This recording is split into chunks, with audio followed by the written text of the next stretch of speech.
Verkefnið sem sagt snýst að bæta nýtingu og varðveita stórþörunga betur og meta gæði stórþörunga. Stórþörungar eru sem sagt þang og þari sem þú finnur bara út í fjörum landsins. Það eru til yfir 10.000 tegundir af stórþörungum og þá má flokka í grænþörunga, brúnþörunga og rauðþörunga sem er hægt að nýta í matvælaframleiðslu, það er hægt að nýta þá í sem fóður, það er hægt að nýta á í snyrtivörur. Það er bara mismundi hvaða stórþörunga við notum í hvaða afurðir hverju sinni. Í raun er verkefnið eiginlega þríþætt. Við erum að kanna nýtingu eða bætta nýtingu inn í virðiskeðju hjá fyrirtæki sem heitir Þórverk sem er á Reykhólum hér á Íslandi.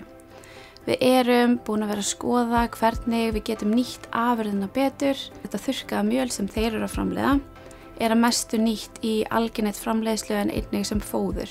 Þannig við vorum að kanna hvort við getum búið til auka afurð hér á Íslandi úr hráefninu og svo kallað hliðarafurð sem að væri síðan hægt að nýta til dæmis sem vaxtaaukandi efni fyrir plöntur eða fyrir snyrtivöruiðnað. Annar þátturinn í verkefninu snýst það að meta varðveisluaðferðir, minna orkukrefjandi varðveisluaðferðir eins og sýringu.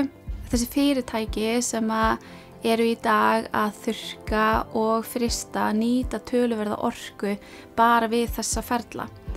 Ef við erum með sýringu þá erum við í raun og veru bara með sýru, yfirleitt lífrænar sýrur eins og mjólkursýrur eða sítrónusýrur sem hægt í raun og veru að setja beint á hráefnið eins og það er þegar það er búið að skera það upp.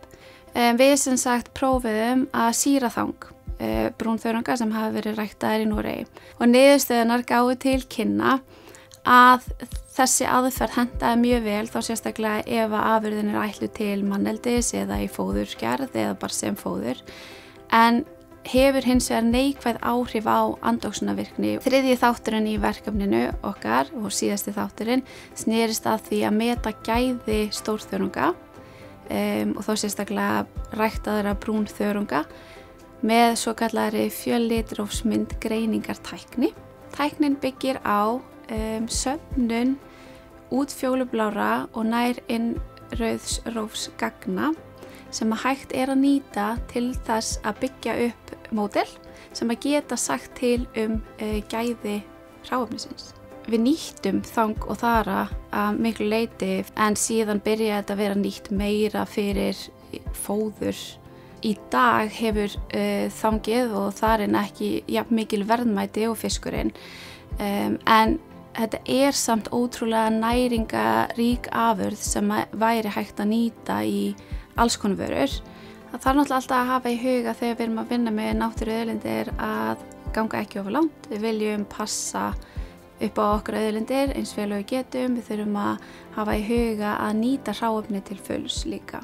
Og ég tel það líka mjög mikilvægt að kanna önnur hráefni sem við erum ekki nú þegar að nýta.